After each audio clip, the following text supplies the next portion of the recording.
Rediscover God's Word, verse by verse, chapter by chapter. This is Real Bible Study with teacher Tom Bradford.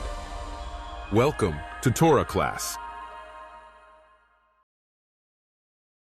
Well, we found out last time that Daniel was deported to Babylon in 605 BC, a consequence of this first attack ordered by Nebuchadnezzar against Jerusalem. Now, this was in response to King Jehoiakim of Judah breaking his 3-year-old agreement to be a tribute-paying vassal to Babylon.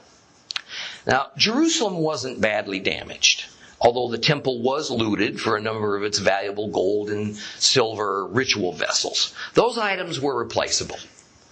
But what was not so easily replaced was the brain power that was drained from the ruling class and then sent to Babylon to serve the Babylonian royal court. Well, Daniel and his cohorts were not made slaves per se.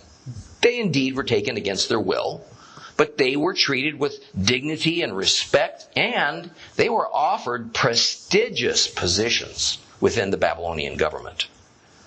Some of this had to do with the fact that they were Judean nobility. Some might even have been part of the royal family, but not so close as to be eligible to rule over Judah.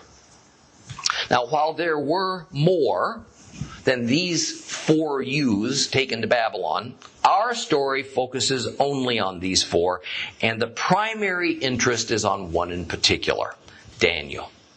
Now, chapter 1, verse 4 explains that they were especially chosen for their intelligence, their education, their noble bearing, and their good looks. The first thing that happened to them was that they were sent to school to learn the ways and the language of the Babylonians. They were turned over to a group called the Chaldeans, or in English, the Chaldeans, to be taught. Now, the term Chaldeans has always presented a bit of a problem for Bible interpreters, as there is not a great deal known about them. And it seems that the term Chaldeans meant slightly different things in different eras. Chaldeans first appear in Assyrian records around the 9th century BC, and it is referring to a territory that's located south of the city of Babylon. The people of this territory seem to gain more and more influence in the area until by the time of Nebuchadnezzar, it appears that the term Chaldean referred to an elite class of people, intellectuals, those especially versed in language, the arts, magic, astrology. To use the New Testament description of them, they were wise men. Now, while the general language of the region at that time was Aramaic, it seems nearly certain that the elite of the Chaldeans spoke Akkadian. And we see this phenomenon in many Middle Eastern cultures, where the language of the common folks is different from the language of the most learned in their society. In Yeshua's day, Aramaic was the language of the bulk of the common working class, while the most worldly Jews, those they call the Hellenists, spoke Greek. And the priests and the Levites and the Jewish aristocrats conversed mainly in Hebrew. But it's not as though these different segments of society couldn't communicate. In point of fact, nearly everyone was multilingual to one degree or another, and all these languages operated simultaneously side by side. So when Daniel and his comrades were sent to the Chaldean school, they would have learned both Akkadian and Aramaic. The languages had similarities, both used cuneiform alphabets, but there was another point to sending them to school. They were to learn the ways of the Babylonians, including about their gods and their religion and their magic. So, let's pick up now at Daniel chapter 1, verse 5, and this matter involving food. Daniel chapter 1, verse 5. We'll begin there. Page 1098, if you have a complete Jewish Bible. The king assigned them a daily portion of his own food and the wine he drank, and they were to be cared for in this way for 3 years. At the end of this time, they were to become the king's attendants. And among these, from the people of Judah, were Daniel, Hananiah, Mishael, and Azariah. The chief officer gave them other names. To Daniel, he gave the name Belteshazzar. To Hananiah, Shadrach. To Mishael, Meshach. And to Azariah, Abednego. But Daniel resolved that he would not defile himself with the king's food or the wine he drank, so he asked the chief officer to be excused from defiling himself. God caused the chief officer to be kind and sympathetic towards Daniel. However, the chief officer said to Daniel, "I'm afraid of my lord the king. After all, he's given you an allowance of food and drink. So, if he were to see you boys looking worse than the others of your age, you'd be putting my own head in danger from the king." And then Daniel said to the guard, whom the chief officer had put in charge of Daniel, Hananiah, Mishael, and Azariah, "Please, try an experiment on your servants. For 10 days, have them give us only vegetables to eat and water to drink. Then see how we look. Compare us with how the boys who eat the king's food look, and then deal with your servants according to what you see." Well, at the end of 10 days, they looked better, more robust than all the boys who were eating the king's food. So the guard took away their food and the wine they were supposed to drink and gave them vegetables. Now, to these 4 boys, God had given knowledge and skill in every aspect of learning and wisdom. Moreover, Daniel could understand all kinds of visions and dreams. And when the time the king had set for them to be presented came, the chief officer presented them to Nebuchadnezzar. And when the king spoke with them, none was found among all of them to compare with Daniel, Hananiah, Mishael, and Azariah. So they entered the king's service. And in all matters requiring wisdom and understanding, whenever the king consulted them, he found them 10 times better than all the magicians and exorcists in his entire kingdom. So Daniel remained there until the first year of King Koresh. Well, verse 5 explains that these Jewish youth were to be fed from the king's table. Now, that did not mean that they dined with King Nebuchadnezzar. Rather, it means they ate food from the royal pantry, which, of course, was the best food in the land, the best of the best. It means that the food was provided for them, it was prepared, it was served to them as would be served to an aristocrat. And we're told that the period of their education was to be for 3 years. Now, Assyriologists are convinced that this mention of 3 years of education indicates a form of organized institutional higher education, and that essentially a student got a 3-year degree upon graduation. So this wasn't some special arrangement for only these Jewish immigrants. We read of this same thing concerning an education system in later Persian documents, and naturally, only the most privileged and noble were given access to this kind of a valuable education. Well, verses 6 and 7 give us the names of these Jewish youths, and then we're told that the man in charge of them assigned them new names. Now, let's get the preliminaries out of the way by explaining the meaning of their Hebrew names. Daniel, El, God, has judged. Hananiah, Yah, God, is gracious. Mishael means who is as God is. And finally, Azariah means God has helped. Now notice how each one of these Hebrew names invokes their Hebrew God in some way. It was the prerogative, and it was a standard practice of conquering kings to change the names of their vassal kings and those who they captured and used near them in the royal court. The idea was partly that their old life and status had terminated. And so, with a new life and a new status, come a new name to symbolize it. Daniel's new name was Belteshazzar. There's no consensus on its meaning. Some scholars believe it comes directly from an Akkadian phrase that means protect his life. Others think that because the god Bel was an important god of the Babylonians, that it might have been intended to make some connection in that way, but it's not for sure. Hananiah's new name was Shadrach. And I found so many differing suppositions on the meaning of his name, it's not even worth discussing. Mishael's new name was Meshach, which is probably from an Akkadian word that means I am slighted. And finally, Azariah's name was changed to Aved-Nego. Now, scholarly consensus here is that Nego is a copyist error. But since all translations from one language to another depend on how a word sounds when it's spoken, then since in Aramaic, nego and nebo sound so similar that it's not so much of an error as it's just another way of vocalizing the same word. Nebo was a high Babylonian deity.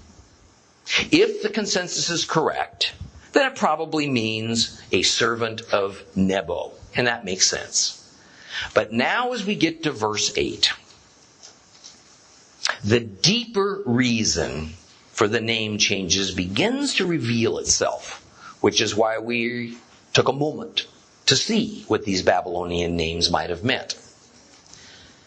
We were told earlier that the king ordered that these Jewish youth be fed from the king's own food supply. But Daniel decided he could not accept this because it would have meant defiling himself.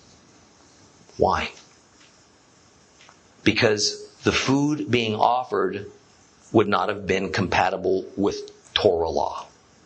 It would not have been ritually clean. So here we see Daniel emerge as the leader of the group because he steps forward to establish that he'll not give up his holiness to comply even with the orders of the king. Now, no doubt Daniel sees this as a divine test of his faithfulness. The issue was not necessarily that the preparation of the food would not have met Levitical standards, as it was that the meat would have been unclean, due at least to a portion of it having been sacrificed to the Babylonian idols. That was common practice. Now let me pause for a brief detour to explain a common misconception about the laws of kashrut, the Torah dietary rules, that frankly even much of the Jewish community is unaware. See, there are two distinct sets of Torah laws that deal with food.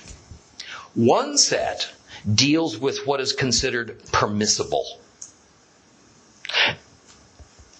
The other set deals with the proper handling of the permissible foods. The first set is all about defining what is to be considered as food. And the second set then explains what can contaminate these otherwise permissible foods, thereby rendering them unclean and therefore ritually inedible. Technically, the terms clean and unclean have nothing to do with the listing of which items can be considered as food. That falls under the classification of permissible and prohibited. Rather, clean and unclean are only about the handling of food that, if done properly, can render rather done improperly, it can render a perfectly permissible food as ritually unclean. So, and this is key for understanding the issue of food, especially in the New Testament.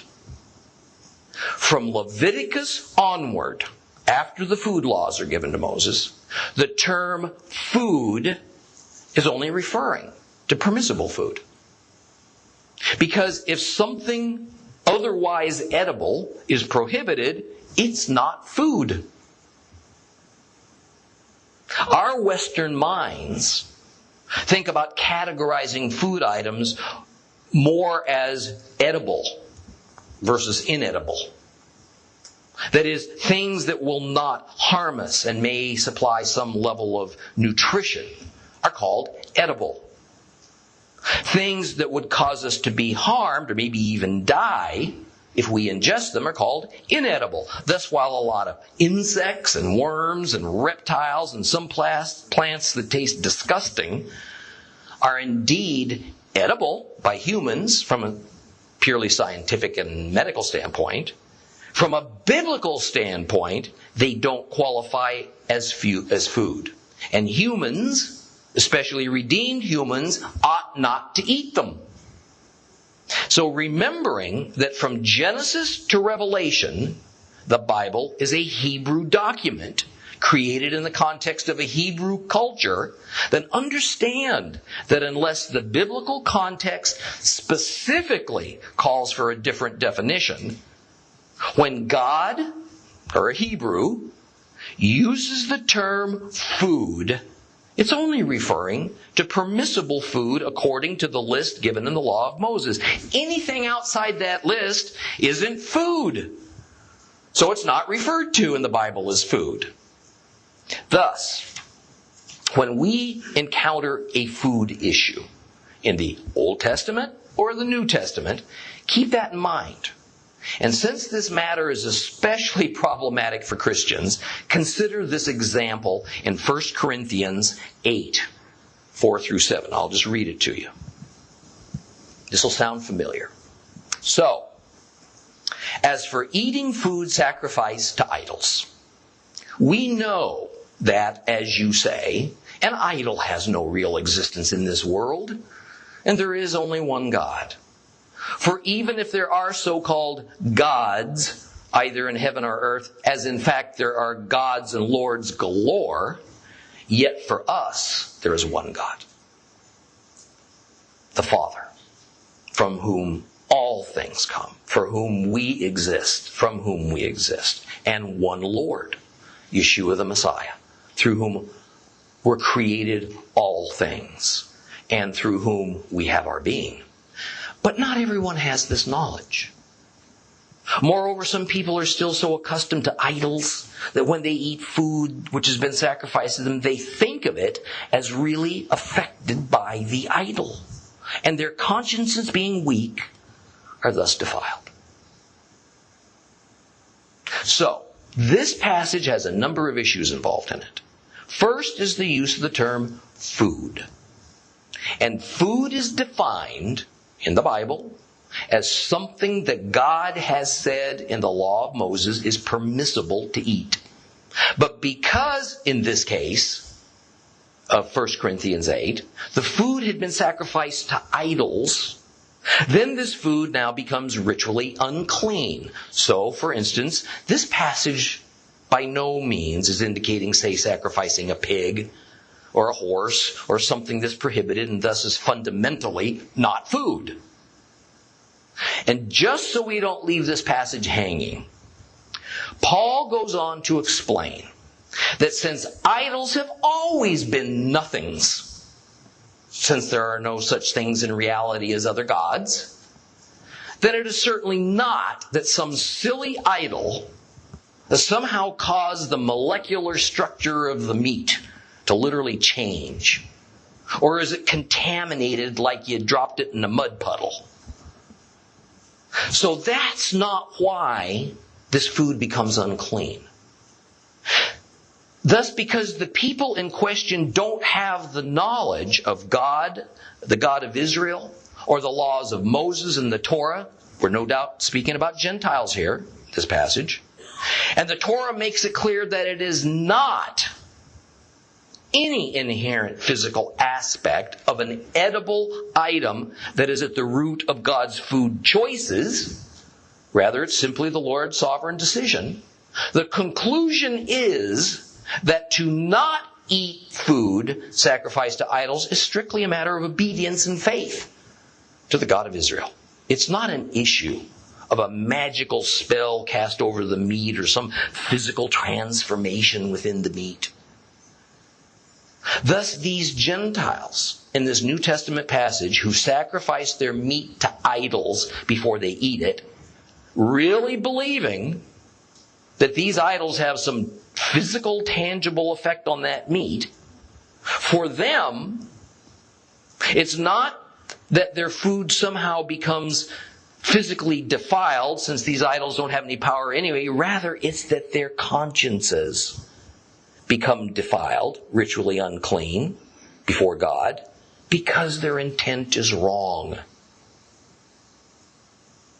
The issues of clean and unclean, prohibited and permitted, are spiritual issues. They always have been. They're just being played out in a physical world. So, armed with that understanding, we now come back to Daniel and see that for Daniel, this problem that he had with eating the king's food was an issue of proper obedience to the Torah law of not eating food that had become ritually defiled, because from a physical standpoint it was otherwise perfectly edible and nutritious. So, in what is described as a humble attitude showing respect, Daniel asks if he might be excused from eating the king's food so that he is not ritually defiled. Interestingly, the chief officer, a Babylonian, was not insulted by this. He was actually quite sympathetic. But he was also afraid that if Daniel didn't partake of the food that was so graciously allotted to him by the king, that he'd get in trouble. And the main proof to the king as to whether the youths were getting the proper food was how they looked. So Daniel turns to a subordinate of Ashpenaz, the chief eunuch, and he asks him to just try a relatively short experiment to prove that the king would be none the wiser if Daniel was granted his request. Because outwardly, they'd look just fine. And by the way, although the complete Jewish Bible says it was the guard whom Daniel spoke to, the Hebrew word is Melzar. And very likely this is a proper name and doesn't have a generic meaning like guard or steward. That is, Daniel spoke to a fellow named Melzar. And he asked Melzar if they could just eat differently. So the bargain was that Daniel and his three friends would eat only vegetables, which, except under the most radical circumstances, don't get defiled, and then drink only water. Well, why can't they drink the king's wine? Wine's kosher.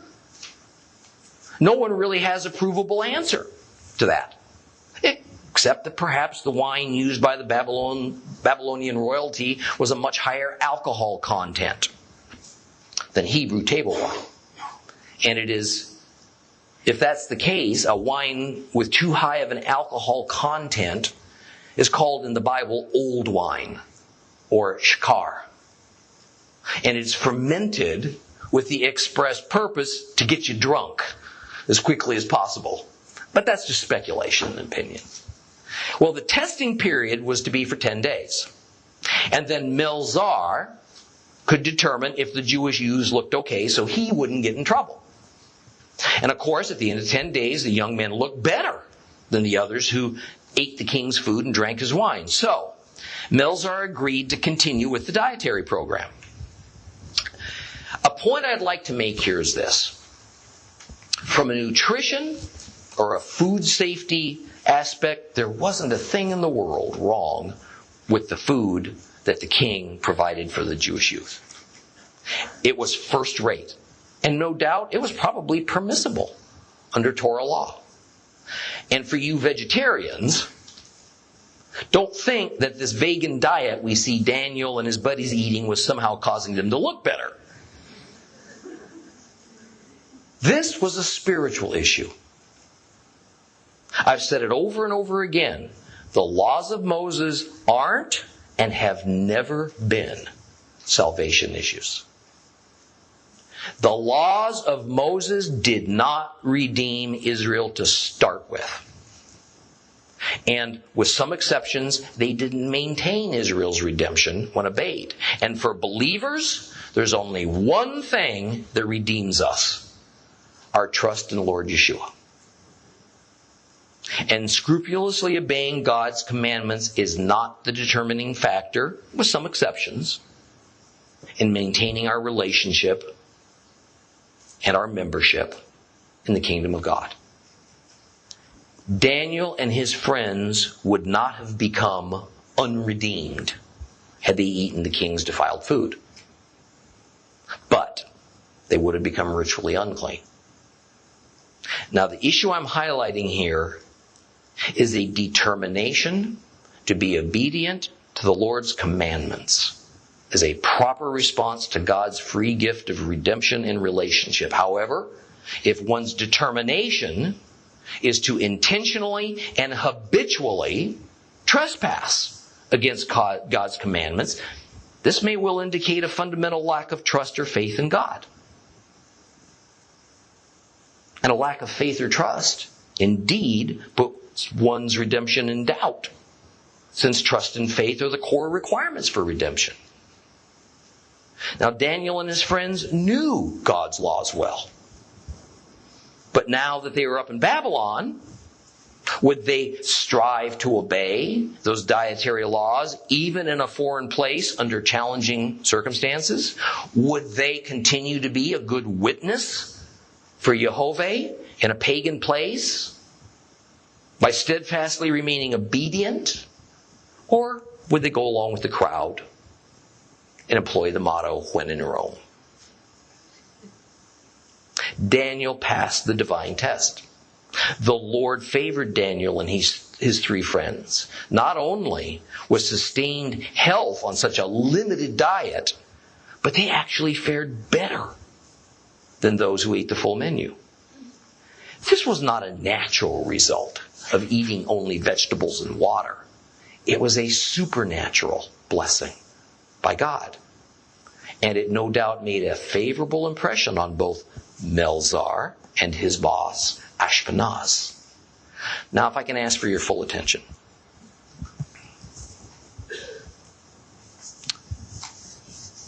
It's important to understand that the bottom line of Nebuchadnezzar taking these Jewish youths from Judah, offering them prestigious positions in his government, giving them new Babylonian names, sending them to a 3-year program of the best higher education available, and of offering only the best Babylonian foods from the king's own table, was to fundamentally change Daniel, Hananiah, Mishael, and Azariah's identities.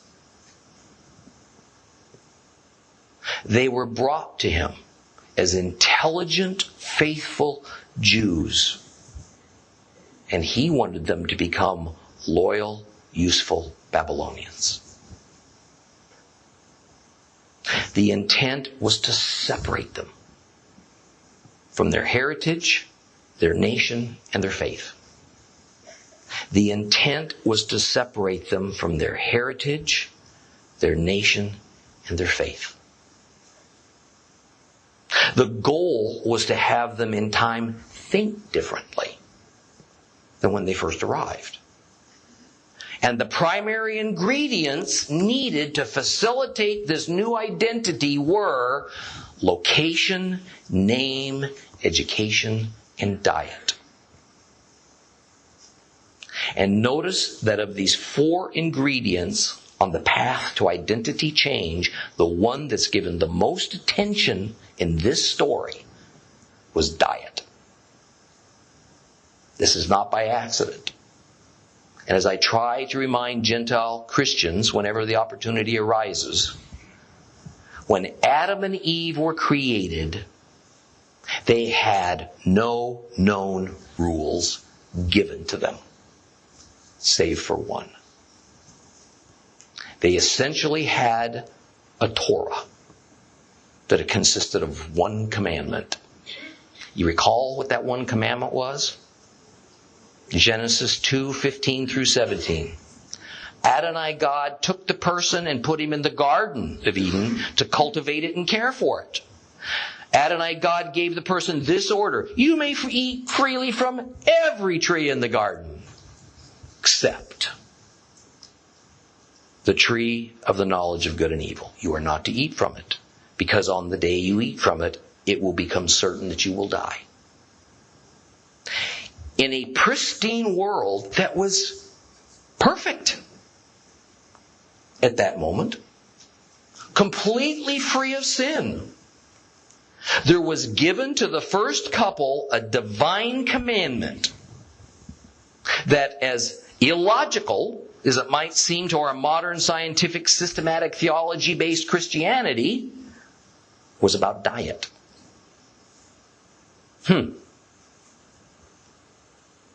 Yes, the very first law ever given to mankind, long before Abraham, Isaac, or Israel, was about food. They could eat anything. Anything they chose in that garden. No restrictions, except for one particular fruit from one particular tree. The result of eating that fruit, as both Jews and Christians fully agree and accept, was not that Adam and Eve were poisoned. The fruit was obviously not only edible, the Bible says it was delicious. The result of breaking that dietary law was the emergence of sin itself. And the result of sin is death. Physical death, spiritual death, obedience to God, and the resultant spiritual blessing, or disobedience to God and the resultant spiritual curse. This is the God principle that's being demonstrated with Adam and Eve and with the kosher dietary laws of the Torah. Now, for those who have ears, I pray you hear. I pray you shema. Now, verse 17 of Daniel chapter 1 continues that these 4 boys have been given tremendous spiritual gifts. However, division is drawn and an emphasis is created. Daniel, unlike his 3 friends, and apparently unlike any of the other unnamed Jewish youth taken up to Babylon, he was given the gifts of understanding dreams and visions. And let's be clear about what is meant about the type of learning and wisdom that all 4 were given special gifts for. It was any type.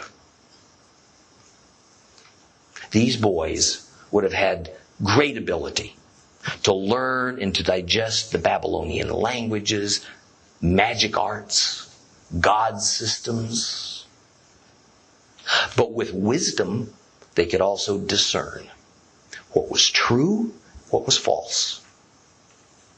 All of these boys would become expert in the ways of the Babylonians and the Chaldeans. But that doesn't mean that they subscribed to their efficacy or to their societal morality. Daniel especially would rise in knowledge of the Babylonian system above even the best of Nebuchadnezzar's Babylonian brain trust. And this isn't the first time we've heard about such a thing like this. Listen to Acts 7:22. So Moses was trained in all the wisdom of the Egyptians, and he became a powerful speaker and a man of action. But in the end, see, this knowledge was used by Moses and soon by Daniel for a godly purpose, as directed by God. Or as C.F. Keel so eloquently put it, such acquisition of heathen knowledge was arranged so as to put to shame the wisdom of this world by the hidden wisdom of God. Thus, after the 3 years of training, Ashpenaz presented Daniel and his 3 comrades to King Nebuchadnezzar. The king carefully interviewed them. He was so impressed by what he saw and what he heard that among all the Jewish youths he had commandeered and had trained in Babylonian ways, these 4 were superior in every manner. No doubt the king gave them difficult problems to solve and ponder, and their acute degree of discernment in these matters set them apart from everybody else. Now this chapter ends with the notice that Daniel continued until the first year of King Koresh. Now, I told you I'd point out places that Bible scholars of the Bible criticism school latch on to as evidence that Daniel's a fraud. And this is one of them. King Koresh is also known as the Persian King Cyrus. So we have Daniel serving the Babylonian kings as long as Babylon remained the regional power, and then serving the Persian kings when they took over the Babylonian Empire. However, in Daniel chapter 10, we read this. The first verse. In the 3rd year of Koresh, king of Persia, a word was revealed to Daniel, also called Belshazzar. The word was certain, a great war. And he understood the word, having gained understanding in the vision. So, the Bible critics say, this is a discrepancy. Because in chapter 1, verse 21, Daniel says he served until the 1st year of King Koresh. But in chapter 10, verse 1, we have Daniel serving Koresh in Koresh's 3rd year. And they say the meaning of verse 1 is that Daniel served Koresh only in Koresh's 1st year. So the fictitious author of Daniel has revealed himself as a poor historian. This is a classic red herring. And it's what happens when one tries to reduce the Bible to science and wants to examine it to the subatomic level. First of all, without any needed explanation, up until the era of modern critics, it was generally understood by church leaders that all that chapter 1, verse 21 is saying is that Daniel continued serving as an advisor even when the empire changed hands from the Babylonians to the Persians. Trying to parse the single word until, which is ad in Hebrew, to mean that the 1st year of King Koresh was the terminating year of Daniel's service. However, as the Brown Briggs Driver lexicon explains, while ad can mean up until, it can equally mean while, as in the sense of during. So it's flexible. It's not a definite term. So one legitimate meaning is that Daniel served there during the 1st year of King Koresh. And as the book of Daniel continues, the additional information of chapter 10, verse 1 then describes a time when Daniel is still with Koresh in Koresh's 3rd year, and it shows that the proper use of ad, Hebrew word ad, in this context is while, or during, not up until.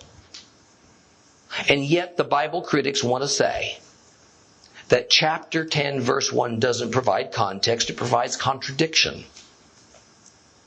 This is a good reminder of what challenges a modern Bible student faces when you're trying to honestly and openly study God's Word.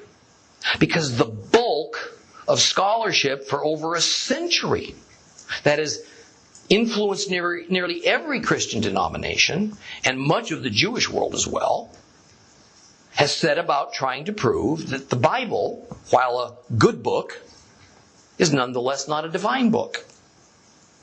And that Christ, while a good man, is nonetheless not a divine man, nor the Son of God. We'll begin the fascinating Daniel chapter 2 next time, when Nebuchadnezzar has a frightening series of dreams. For more teachings of real Bible study and to rediscover God's Word with Tom Bradford, visit Torah Class today on the web. streaming TV, or download the Torah Class mobile app.